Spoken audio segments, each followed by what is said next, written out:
Ladies and gentlemen, welcome to The Right Time, a Wave original. My name is Bomani Jones. Thanks for listening wherever you get your podcast. Thanks for watching us on YouTube. Subscribe, like, rate us, review us, give us 5 stars. You only give us 4 stars. I'm inclined to believe you are a hater. And I want to pull the curtain back for you guys just a little bit. We record the show at different times based on different circumstances. And sometimes we'll record a show on Sunday night, and sometimes we'll record a show on Monday morning. It just kind of depends on what the sports day is like. You know what I mean? Gives us a little more time for the edit, different things. We try to provide the best product for you as we possibly can. And on Sunday night, America's team, the Detroit Lions, lost a hard-fought battle against the Kansas City Chiefs. Damn it. We won the fight, though. But anyway, so we had decided that we were going to record on Monday morning. And Ryan, the reason it's really best that we recorded on Monday morning this time is people don't realize we sat up here for 15 minutes before the show. Yep. Talking about James Franklin. And could have talked more. Yeah, I have spent more of this time than I realized making sense of what happened with James Franklin. And let me tell you this. So I get up this morning, tossing up some weights, you know what I'm saying? Maintaining this physique. And I came across some videos on Twitter, and Josh Pate said something that I really hadn't quite thought about. James Franklin, in the last 42 games that he has coached, his team's record is 34-8. They just shit-canned him on Sunday. 34-8. Now, I have been trying to figure out where exactly to begin on this. I know where I ultimately want to land on this. So when this happens, I talked to Spencer, and Spencer is explaining to me some of the outright coaching calamities that Penn State had in the last 3 games, these games that got Franklin fired, okay?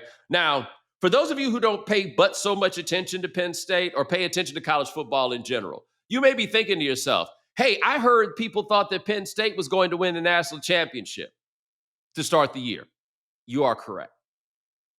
You may have even heard people say, hey, I thought I heard that Penn State could win the national championship 2.5 weeks ago. You would also be correct. You may remember people being like, well, damn, they lost at home in overtime to a top 5 team. I mean, they can still pull it together, right? And you may be like, damn, I feel like that was 14 days ago. You would be correct. And I've never seen anybody get themselves fired faster than this. Like, you have examples, and I talk about this all the time, legendarily, when Arkansas fired Jack Crow because they lost to the Citadel, and they fired his ass on Sunday. I've talked about that before. I feel like this, what happened here is in a similar class, but in a different one. Franklin's problem is, and I mentioned that 34-8, and we talk about this on the show a lot. A couple weeks ago, we talked about it on the show, and I made the point that, in fact, it was last week, I think. Franklin's in that zone where it is more interesting when his team loses than it ever is when they win. By the way, I also said that about Deion Sanders, and they got a win over a ranked opponent over the weekend. And somehow I don't see my people marching in the streets and wearing red, black, and green like they was 2 years ago. Ugh, it's weird. But anyway, Franklin got into that zone. And so you can put anybody's record up in college football, but because of the variance in what every game in college football is and what every game in college football means, it's not just about how many games you win, it's about who you beat. It's not just about how many games you lose, it's about who beats you. Franklin had gotten very, very deep into the zone. By the way, so far out of small sample that he was about to be in legitimate N is greater than 30 large sample on having a terrible record against top 10 opponents. I want to say it's 4-20 or 4-21. It's something in that zone. It's not hyperbole what I just gave you. It's that bad. It's not just the games you win and not just the games you lose. It's who it happens against. 4-21 against AP top 10 opponents and 1-18 against top 10 opponents in the Big Ten. It can't be that, right? Now, does that mean you shit-canned your coach in the middle of the year? Like, Ryan, you were around when LSU did this to Les Miles. Correct. But what was different, and you correct me if I'm wrong here on that season, they were set to fire Les the year before, and then there was this weird populist uprising in the middle of the game. And then they won a game against Texas A&M. Yeah. And everybody got sentimental about it. And then they said, oh, okay, we'll bring Les back. And then you went out the next year, you lost at Lambeau Field and a couple more, and then it was just like, oh, okay, this is He got fired at 2-2. Yes. Now, they waited till the end of the year to fire Orgeron, right? They told him in the middle of the year that this was your last year. He got it like a kind of like a grace period, like, hey, buddy, you got to go. Yeah, but he got the rest of the year. Correct. There were reports that Ed Orgeron was bringing his girlfriends and their children to practice. Yes. There was a report that Ed Orgeron accidentally tried to spit game to the wife of a member of the board at Circle K in the parking lot. Correct. I don't know if it was exactly Circle K, but I like to imagine that it was. It was emotionally a Circle K. You know. Yes.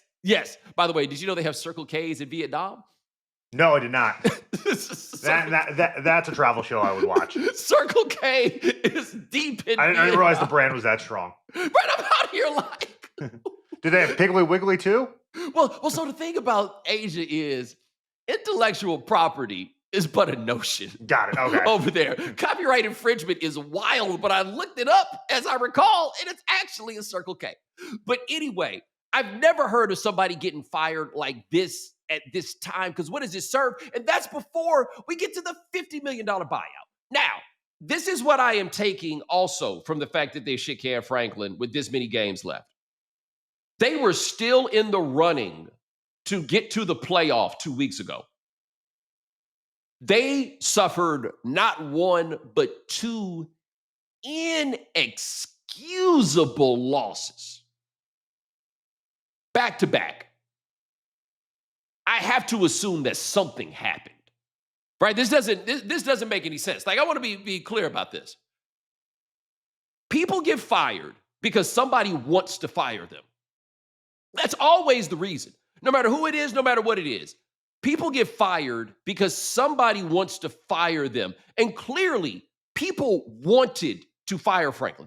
I don't know how well he got along with the people that make decisions there. I don't really have a great handle on his relationship with the fans. I do know that Penn State, I don't know exactly how good Penn State fans believe they should actually be. But every now and then, they should beat Ohio State and Michigan. Well, at least when those two schools are good. You know what I mean? Like, every now and then, they should do that. It should not be a clear tier below. So I was talking to my buddy, Alan Kinney, who covers Oklahoma sports. And we were talking about the Gary Gibbs era of OU football, which none of you really remember too well. But back when the NCAA did stuff like, say, you couldn't go on TV for a year and cut your scholarships to like 15, and wouldn't let you go to bowl games and all kinds of stuff like that. They put the hurt to Oklahoma. Really put the hurt to Oklahoma. Barry Switzer had to quit. And Gary Gibbs had the job for like 5 or 6 years. And it wasn't a bad tenure.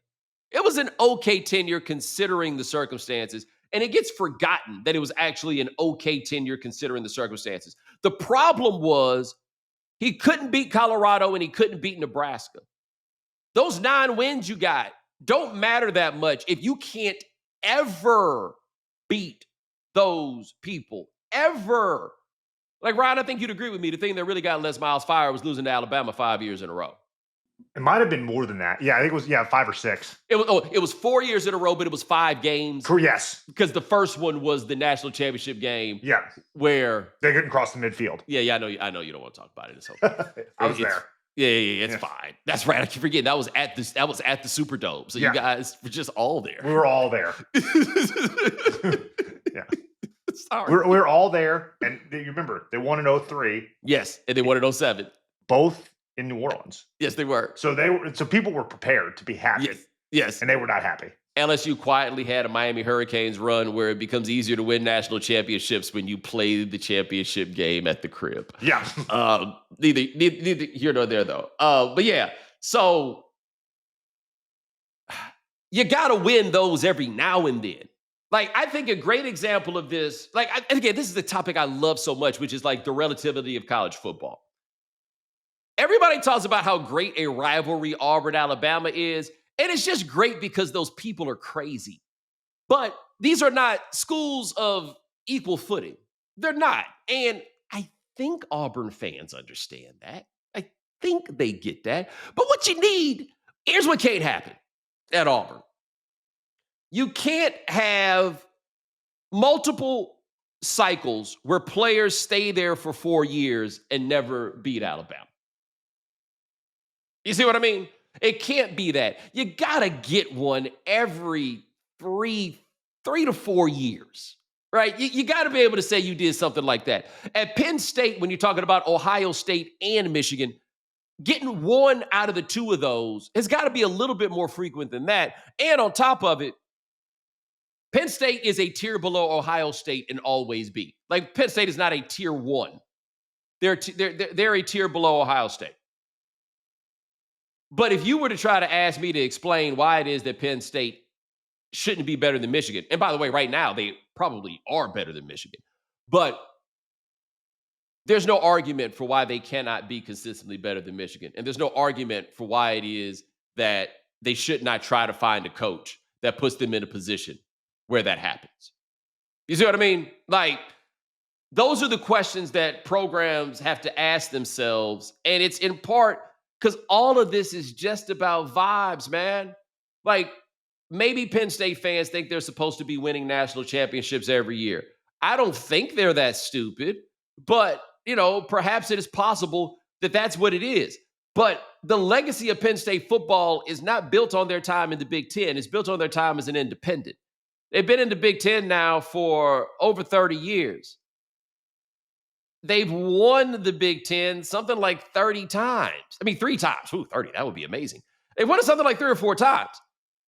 Like, they're not that.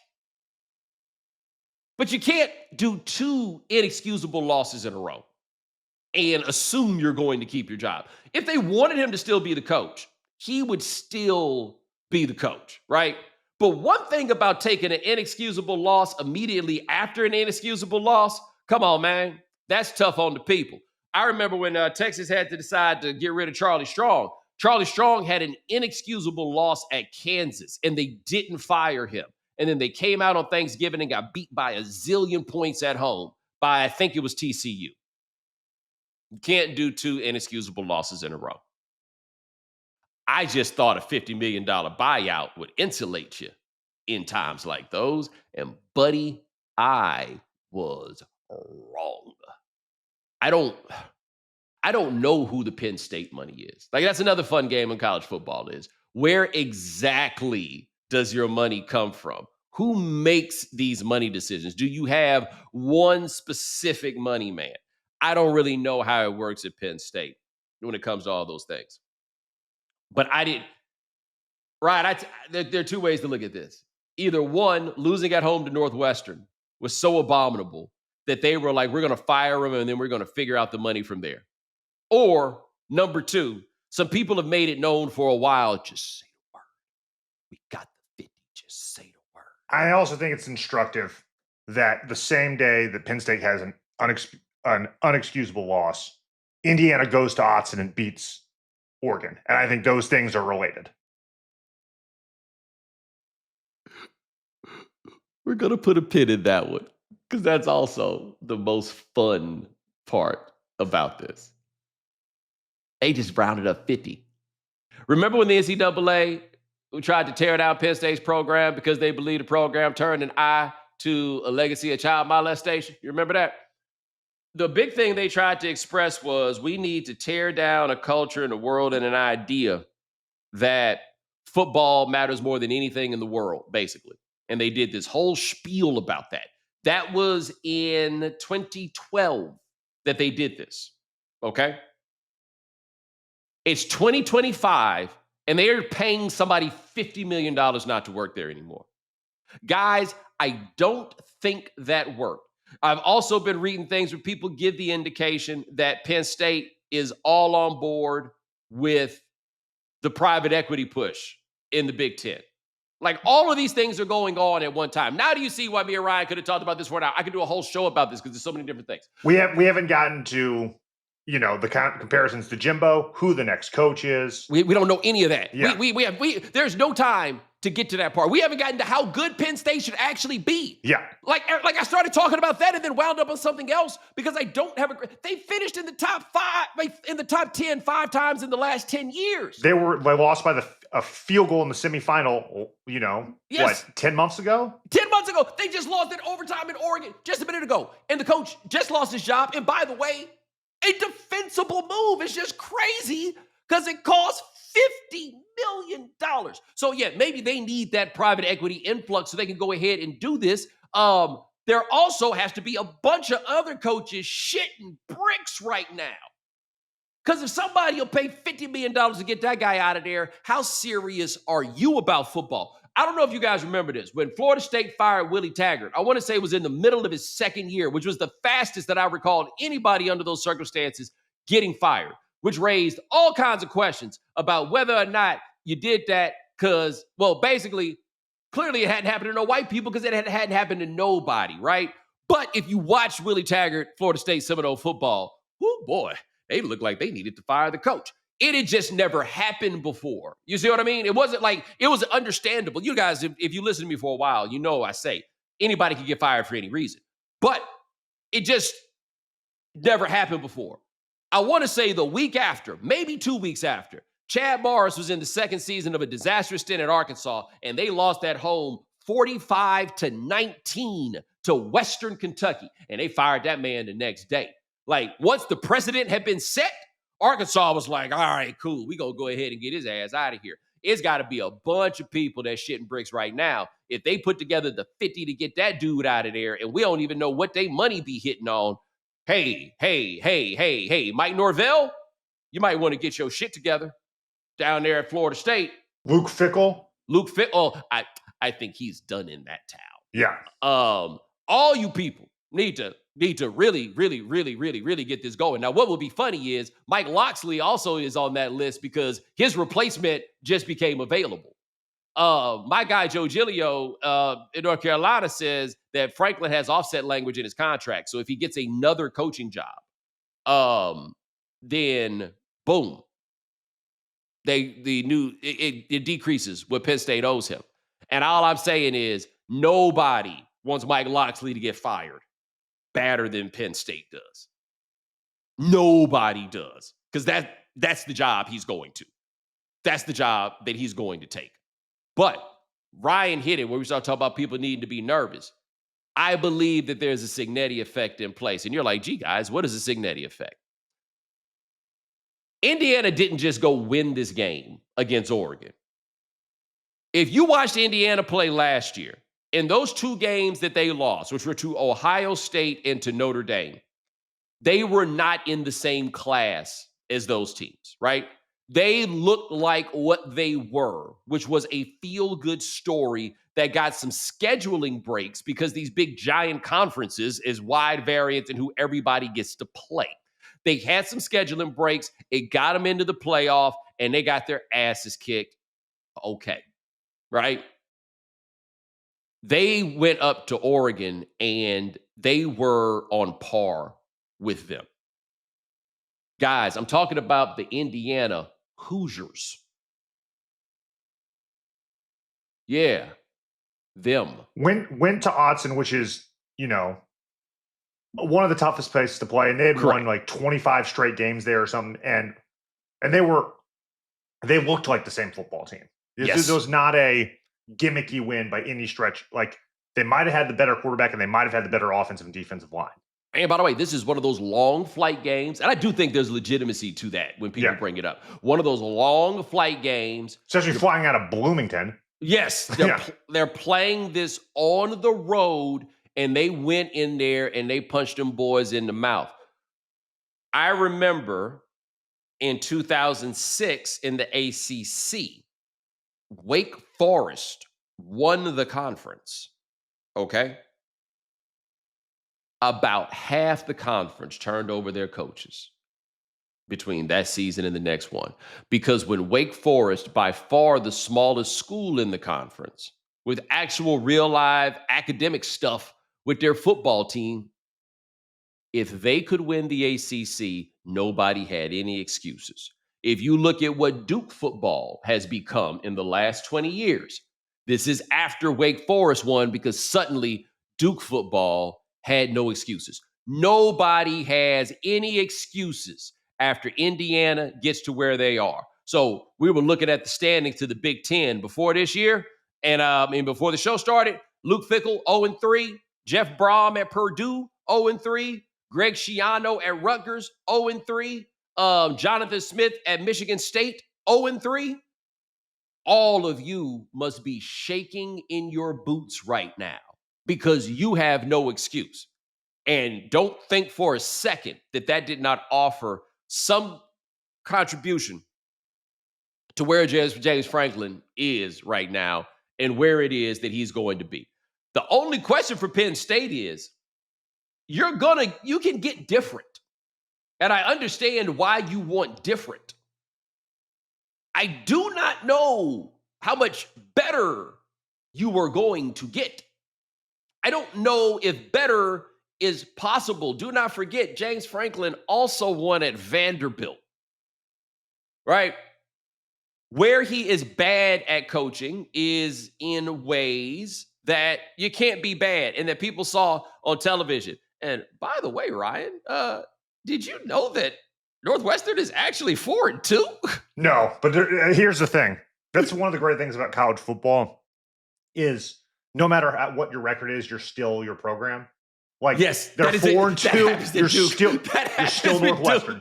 Those runs for Duke, Sylvester Crew was getting everybody hired in the SEC. But also, those four are over Western Illinois, the old UCLA, whom they only beat by 3 points. Or it may have been I think it's the old UCLA that they only beat by 3 points. Louisiana Monroe, and now this one. Yeah. No. That wasn't going to be that still. They decided it didn't feel good no more, man. You understand what I'm saying? Like, it didn't feel good anymore. And once it doesn't feel good, people make changes. And what is or is not about feeling good in college sports, it really varies from school to school. So they reached the point where they just wanted something different. I just know if you set $50 million on fire, firing your coach who has won a lot of games, even if they weren't always the right ones, you better nail the next hire. I mean, nail the next hire. And by the way, in order for you to nail the next hire, it's definitely going to cost you 8 figures to get whoever that coach is to be in line with you yourselves believe that your program is. You are not in a position where you have, I think, the luxury to do what most people should do under circumstances like that at programs like these, which is to find the young up-and-comer who can have that job for 20 years. I have long contended that in the history of this sport, very few have been better at hiring coaches than Oklahoma. And when Oklahoma has gotten it right, is you get a coach in the 30s and you ride that thing out. Like, you can go look all over, man. That's the formula to trying to get it right, is to find the guy that's young and in his mid-30s or early 40s, and that be your guy. Except those guys typically need a couple years to get their foot, and ain't no time for that clearly with this job, right? it's a tricky recruiting job because they call that pistol tucky. You know what I mean? I wouldn't want to go there. The glory days of this program, they haven't won a national championship in 40 years. You know what I mean? Like what Penn State means to people my age, I don't think is necessarily the same as it means to like young people. This is, and by the way, you try to come up with money and you just spent out $50 million to fire the coach. Like you have to get this right. And the big part of why you have to get this right is you can't get it wrong. Because if you do get it wrong, you can't afford to fire this next guy. Like you ain't just gonna be able to go past the hat and get another $50 million in order to get this done. And they did it because the vibes were that bad. Good gracious. We might talk about this more later in the week. I got to move on. Otherwise, this show be 3 hours.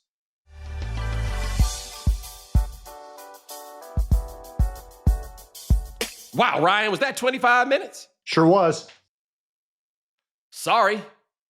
Didn't mean to do all that. And we just got started. We really did. Yeah.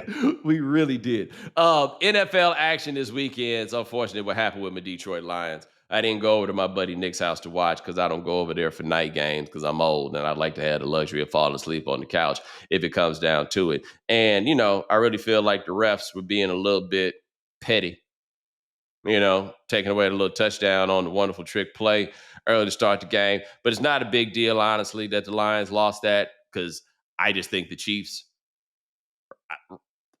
they're going to be just fine, right? I think the ultimate moral of the story here is they're going to be just fine. If Patrick Mahomes is completing 75% of his passes for about 8 yards an attempt, they're going to be fine. And Rashee Rice comes back. And they're getting the guys back. What's his name? Xavier Worthy is out there doing it, right? Like he ran into Travis Kelce and that hurt real bad, but they seem to be shaking that off. And they have a real chance for a get-right spot next week because they play the Raiders, who are bad. They are cheeks. Yeah. They are cheeks. But no. The Chiefs have pulled this together. It is the Ravens that are the ones who have gone off the cliff. But the Chiefs have pulled this together. That is interesting to know. That is good to see. All of these things. Couple things happened yesterday that I found to be interesting. I would typically like to start with the football part, right? You know, before we get to the things that are just a little bit messy. So, okay, we could do that. I don't know how many of you guys watch the 49ers and the Bucks. I watched the 49ers and the Bucks. And I went into this game between the 49ers and the Bucks. And my question was, are either of these teams really good? Because they've been doing a lot of squeaking by. And I had no answer for whether or not these teams were good. And then I watched them play each other, and they looked like they were as good as each other, which gave me no answer in terms of how good they were as team. I will say, though, as long-standing, long-established Baker Mayfield skeptic, I kind of need to abandon that position. Also, Ryan, I watched the Seahawks play the Jaguars earlier, and Sam Darnold is also making it difficult for me to remain on my square about these guys. I mean, at least Sam Darnold has Jackson Smith and Jigba, who's having one of the better receiving seasons in the NFL through 6 weeks. Yes. Every one of Baker's receivers gets hurt, and he's still out there chucking the ball. He is. But you know what, though? I want to give some credit to these receivers because Baker's not throwing them open. Right. These dudes are running. They were running out there yesterday by themselves because San Francisco, as is their want, is starting to fall apart physically again. That was another part about what's happening with the Lions and this seems to be happening to them every year too. This super physical style of play, and then you guys are hurt. Yeah, it's all good to be, physical and stuff until you don't have any more safeties. Well, the line between the hammer and the nail is it's really narrow in the way that these things go. But Baker's getting it. He is getting it done. He looked like college Baker Mayfield. And for those of you who don't remember what that was, I want to be very clear with you about something. He was that guy. And the big part of him being that guy was he was as accurate as any college quarterback I've ever seen. Say it again. Looked like prime Drew Brees. Yeah. Like has the accuracy, but also could chuck the ball over the top. with more mobility, Right. right? Like a better ability to get outside the pocket. Like he wasn't Michael Vick, Right. but he could do enough to get it done. And when he got to the league, I always thought that he had like a college level of athleticism to do that stuff, but not enough to really get it done in the NFL. And no, I mean, right now he looks like that guy. And look, Godwin's hurt, Mike Evans is hurt. The new Ohio State receiver, I can't even use their names anymore. Abuka, I believe, is his name. He's hurt. And he was throwing it to a guy that pre-draft measurable was 154 pounds. Bo Nix's daddy adopted him when they was in high school, and he was a 7th round pick. Like, he's doing it. I don't think there's any way around that. But I'm gonna tell you right now, if they're the team that looks like they're gonna wind up with the best record in the NFC, that bodes well for my Detroit Lions, because I don't think they got it. Something else also that happened that we ain't really have a chance to talk about because it happened after we did our Friday show. But after the Eagles lost to the Giants, and buddy, I don't know how to explain this here to you, but the local Caucasian population is really excited about this Jackson Dart, Cam Scatterbo sort of thing. Like, they going to be on Saturday Night Live. I don't think you understand if they can both just be a little bit competent, just ride it out for the rest of the year. I don't think you understand how much money them boys going to make. They like a comedy team, but they also, get Jackson Dart wear a chain and be dancing, and Scatterbo play running back. You know what I'm saying? Like, you hear me. But anyway, they came to A.J. Brown and they asked him about that players only meeting that the Eagles had. And A.J. Brown was like, I don't recall. I don't recall no players only meeting. He basically pled the fifth. Yeah. But then he explained it and was like, it wasn't a meeting. We just talked in the parking lot. Yeah. I gained a lot of respect for A.J. Brown, by the way, in that moment, because he tried to be cool about it. And then everybody called him a liar. And he had to be like, dog, it wasn't no meeting. Just talked in the parking lot. What I like about A.J. Brown is he has made his position clear. He has never changed his position on this. All he wants is the ball. He is not, even if not the ball, it can't be what it is. Yeah, winning, losing, no matter how successful are, what do we have to get better at? Passing. Yes. Specifically passing to me. We are not, and he's right. Yeah, he's not wrong. The big part of it is right, but I do love that he is not allowing the results to interfere with his beliefs about the process. Right. It is process over results, right? This is what it's supposed to be. It's not what we're doing. But when he said, nah, dog, all we did was talk in the parking lot. Guys, the Nick Sirianni era of the Eagles is the most up and down thing that I can possibly think of, okay? You have had 2 seasons where they have gone to a Super Bowl. You have had a season where they won a Super Bowl. You have 1 season with an epic collapse. And this was after going to the Super Bowl. And then this year, where nothing seems to feel good. Everything about them seems to be off. I've never seen a team where this is the way that it goes. And Ryan, I had forgotten about this. In his first year, through 9 games, they were 3-6. And you have to remember coming off that first year where he gave the worst opening press. Oh, that did happen. So, you're starting with, legitimately looked like a deer in headlights. And then he's been to 2 Super Bowls. And then whatever is happening this season. What is it with this team? But it can't be like this all the time. Right. Like, every year cannot be an adventure. It can't. And when you don't want it, where every time somebody talks in front of a microphone, it feels like anything is possible. Speaking of which, I have seen many examples of players getting coaches fired. I cannot think of an example where I felt like a player got everybody fired, including himself, by what he said to the media, and he didn't do it on purpose. I don't know how many times any of you guys have seen Tua Tagovailoa behind a microphone. But if there's anybody that needs to learn some lessons from Shador Sanders, it's this young man. He need to get in front of the microphone and just go like this. He just need to turn into, is it Marcel Marceau? Is that the you know what I'm saying? The mime? He need to get his ass in the box because him talking is bad news. After this game, this man told everybody, and they lost to the Chargers. By the way, a dignified loss, except for the fact that he turned the ball over 3 times, which he owned, by the way. Tua got out here talking about how they have players-only meetings and people come late to the players-only meetings, and sometimes they no-show the players-only meetings. And he's like, we need to decide whether those are mandatory or not, or whatever it is. And Brian, you correct me if I'm wrong, but if the meetings are players only, ain't he the manager? He's certainly supposed to be. Like, aren't these? He's his. In what? Why did you tell us that? Tua is learning the very hard lesson is we only want so much honesty. Yes. And like from his comments about, he clearly was not over the Tyreek thing all year.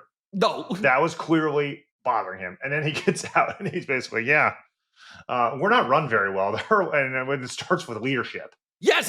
Here's the thing. It starts with leadership. You're talking about 1 or 2 people. Yes. Your boss, or 3 people. Your boss, your boss's boss, yourself. Correct. And to be fair, I do think he thinks he's talking a bit about himself. And on one hand, you give him credit for accountability. On the other hand, you smack him upside the head and tell him to be quiet. Everybody has to go. He just basically said, don't nobody listen to me. Don't nobody listen to the coach. And it's the GM that put all these dudes together in the room at one time. Everybody has to go. This show is being recorded on Monday morning. It is currently 8:44 a.m.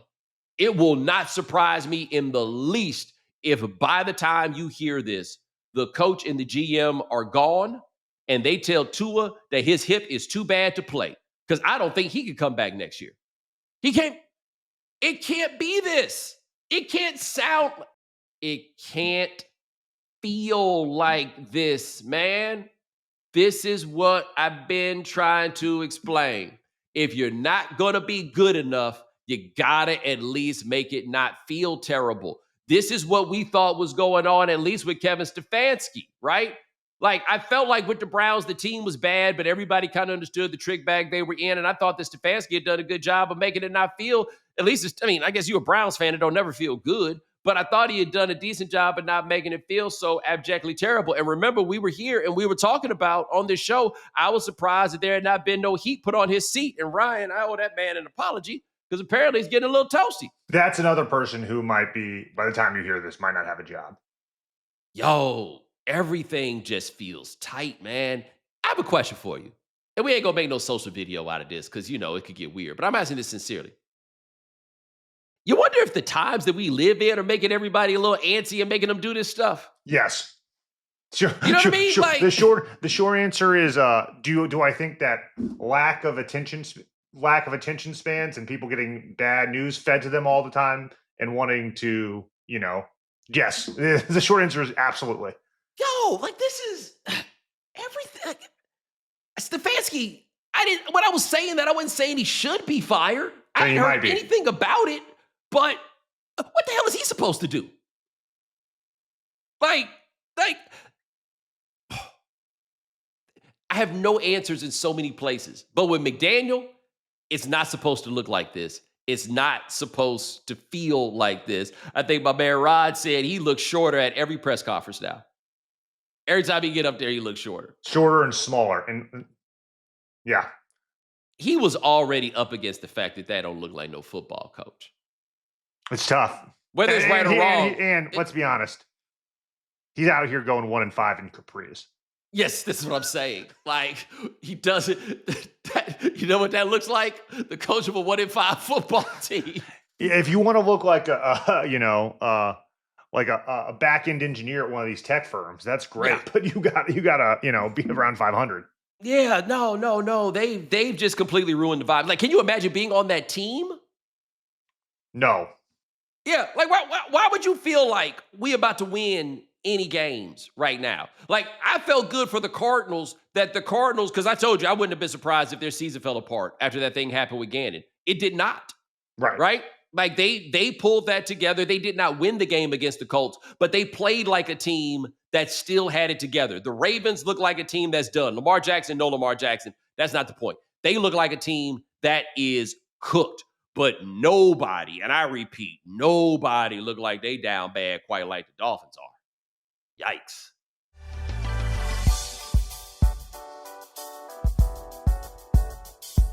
Football is back, and so is your shot at big wins. With DraftKings Pick 6, the official daily fantasy partner of the NFL, your game day instincts can score you real money fast.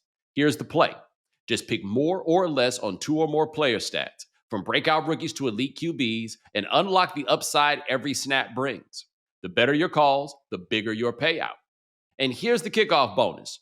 New DraftKings customers get $50 in bonus picks with just a $5 entry on your first pick set. This season, play your player instincts. Download the DraftKings Pick 6 app now and use code Bomani. That's code Bomani. Play just $5, get $50 in Pick 6 bonus picks. Make the call. Ride the upside. In partnership with DraftKings Pick 6. The crown is yours. Gambling problem? Call 1-800-GAMBLER. Help is available for problem gambling. Call 888-789-7777 or visit ccpg.org in Connecticut. Must be 18 plus. Age and eligibility restrictions vary by jurisdiction. Pick 6 not available everywhere, including New York and Ontario. Void where prohibited. 1 per new customer. Bonus awarded as non-withdrawable Pick 6 bonus picks that expire in 14 days. Limited time offer. See terms at pick6.draftkings.com/promos.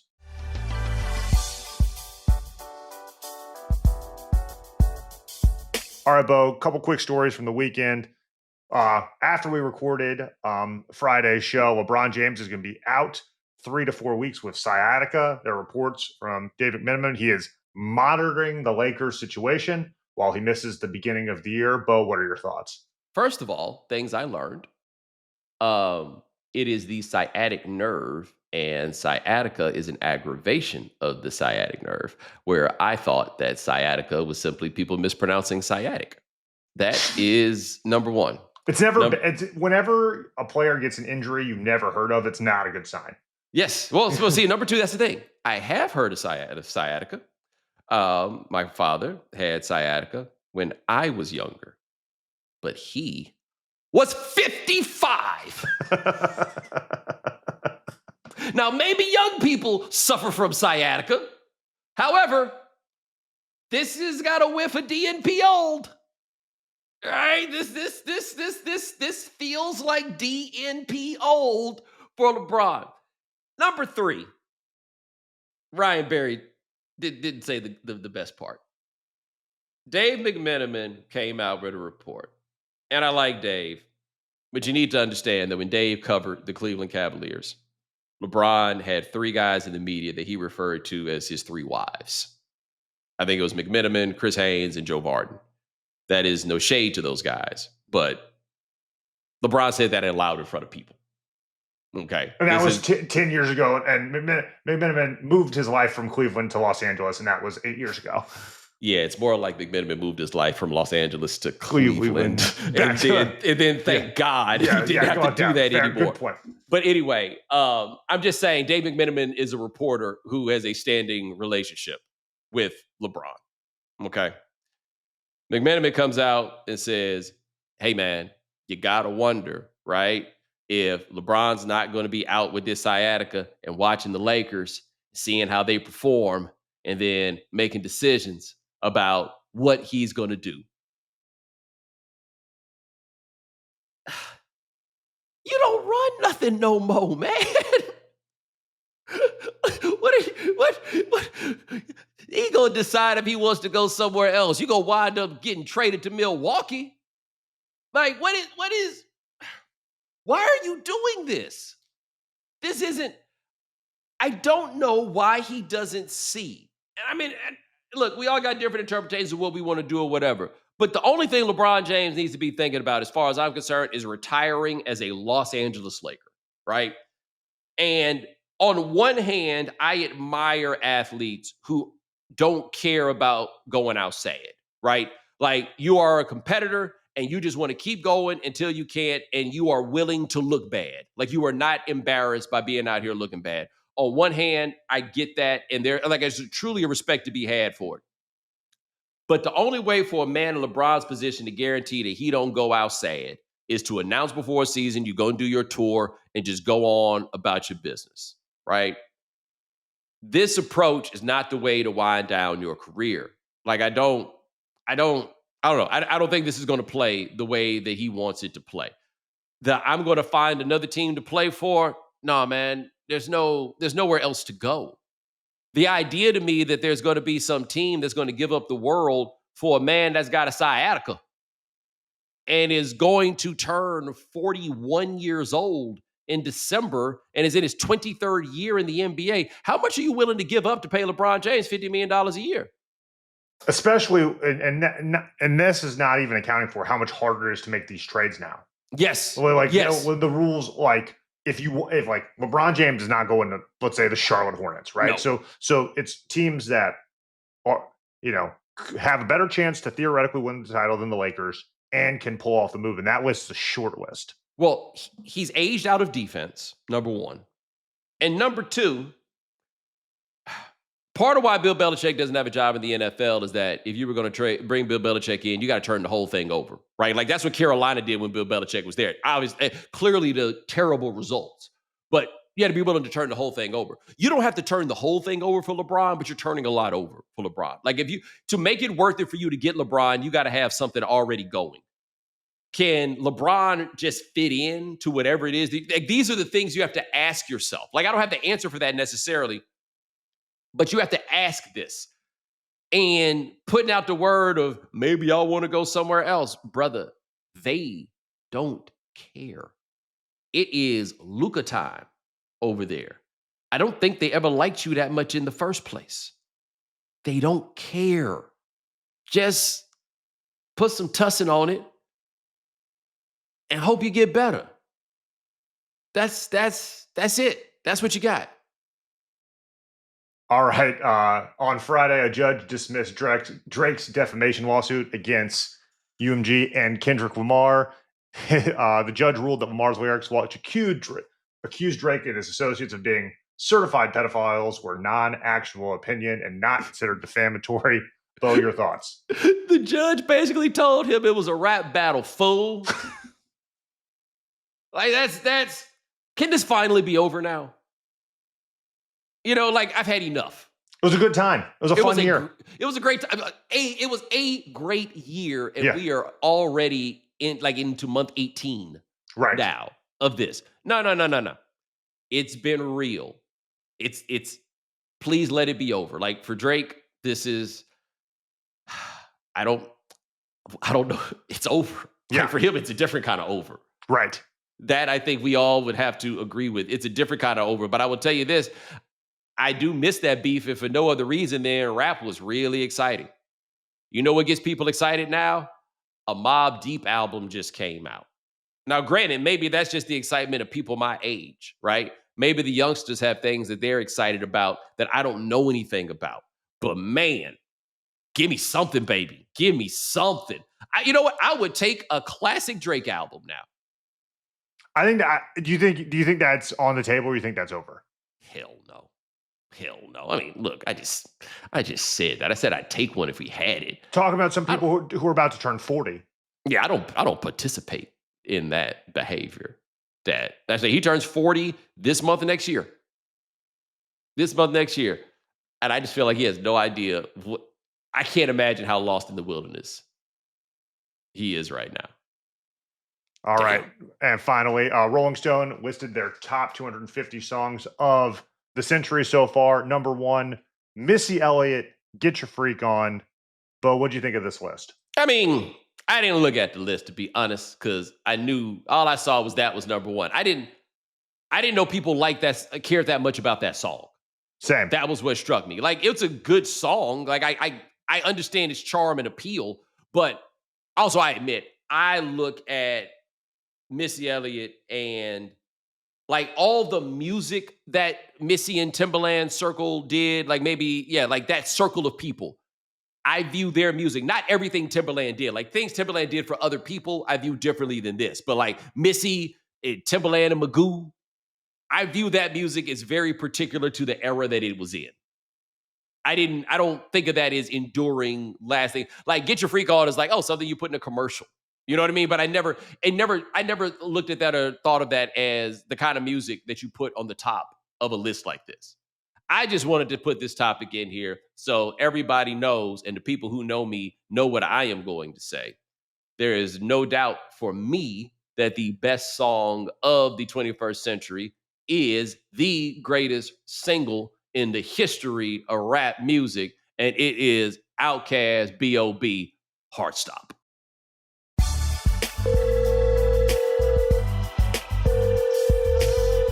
All right, Bo, we've opened up the voicemail line. Another couple of good ones. Here's our first.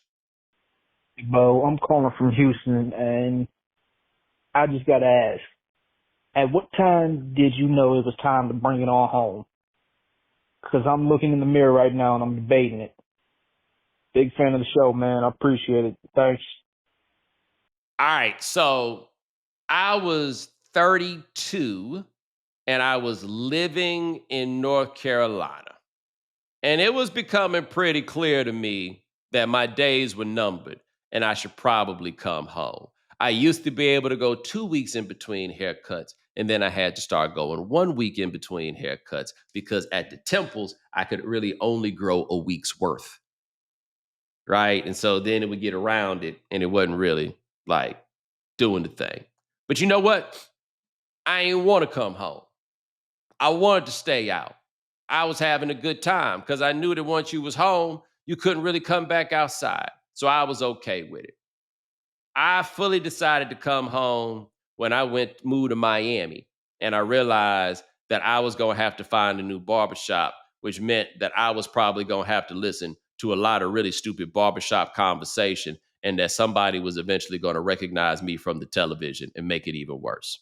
And so I didn't want to go to the barbershop no more. So I came home. I also came to understand that in Miami, there's a good chance that your barber could be from one of the Miami countries, but use the N word as though he was from Miami Gardens. And I didn't want to participate in that game. I did not. I didn't. There was the our Latino brothers in Miami was a little loose with it. When I say our Latino brothers, I don't mean the ones like I ain't talking about the white Cubans, right? I'm talking about the Puerto Rican, Dominican, Colombian, Venezuelan type situation. Man, I don't know who told them that they was allowed, but it was a whole lot of them, which made it very difficult to just be like, okay, I'm going to take this all my, now I'm just not going to do this. I'm just not going to come to the barbershop. Yeah, it would be a lot, especially every week. Yes. That transitions very surprisingly well into this next one. What's good, Bomani? This is JD from Boston. I heard you were having a homie Howard Bryant on and wanted to get y'all thoughts on this thing. So when I was a shorty, my go-to order at the ice cream truck was vanilla cone with Jimmy's. So vanilla soft serve ice cream, cone, chocolate sprinkles. That was the order. You say Jimmy's in Boston or Massachusetts, folks know what you're talking about. So as an older man, I got curious and wondered, what are Jimmy's? What is the term derived from? So I spoke to my grandfather about it. And what he shared with me is that Jimmy's referred to black folks. If you think about my order, it's this white entity, my vanilla ice cream with chocolate sprinkles. Fast forward, 2025, I go into the ice cream spot. On the board, chocolate Jimmy's. So just curious if, the homie Howard has come across this or you've come across this, or, is it just that Boston is uniquely racist, which is likely that. Peace. Look, I try to be careful about these things. We will ask Howard about the chocolate jimmies. Ryan might need you to just send him the voicemail so he could give his answer. I'll forward it along. But if you're asking me, Boston is uniquely racist is always the odds-on favorite. And I contend Boston is not necessarily that much more racist than other places, but it is more aggressively racist than most places. And they are far more willing to fight. All right, Bo, here's our last one. Hey, what's up, Bo? What's up, Ryan? It's CB from Brooklyn. Something came across my radar this morning that kind of threw my day off. And it was Dan Wetzel talking about how John Calipari and others are going to start getting booster insurance, which, as a lifelong college football fan and just a fan of sports in general, sounds absolutely insane to me. So the boosters will be able to get insurance on the NIL deals that they're paying out to players, et cetera. I believe Lloyd's of London is backing this. But to me, this kind of sounds like getting itemized receipts from prostitutes. I thought y'all were in this for the experience, not for the ability to go back, get your money back, et cetera. So would love to hear, what you think about it. If you think this is the way things should be going, or to quote Michael Irvin, we're losing recipes. Thanks, Bo. Ryan, I think we need to book Dan Wetzel. I had no idea that this existed. And then I look it up and I'm like, this is the quote from Cal. What if we had just given him $1 million and then he got injured and was lost for the season? What would the person who gave that $1 million feel? How would you go back to that person and ask for more money? So we talk about private equity. We tried. Wow. Right now, this is hilarious, so perhaps it could be fun. But I do love the idea of a booster trying to come to the player and get his money back. Yeah, that's like a 90-day guarantee. It's a warranty. But the problem with this, to me, is the idea of the booster insurance is interesting, but what it's also going to require is like some medical invasiveness, right, about the players, right? Like what are the terms? How are you exactly, really? Yeah. Yeah, how exactly does this work? But what it is somebody came up and was like, ooh, I got an idea for something I can sell people. And then they came and went, let's see how claimable these policies are, right? Good luck trying to get your money back on your tricking insurance. From 19-year-old college basketball players. Yeah. Good luck, homie. Good luck. Promise you, as soon as they get that money is, it's not coming. I don't know where it's going, but it's not coming back to you. Oh yeah. No, that's it. So you think this insurance company is going to be paying out on these policies? Yeah. Like, can you imagine how fine the fine print is on this? Come on. But hey, ladies and gentlemen, thanks so much for joining us here on The Right Time. We do this 3 times a week. Ryan Brumley handling everything behind the scenes. Thank you, sir. Remember, follow The Right Time. Subscribe, like, rate us, review us, give us 5 stars. You only give us 4 stars, I'm inclined to believe you are a hater. We'll talk to you guys in a couple of days. Take it easy.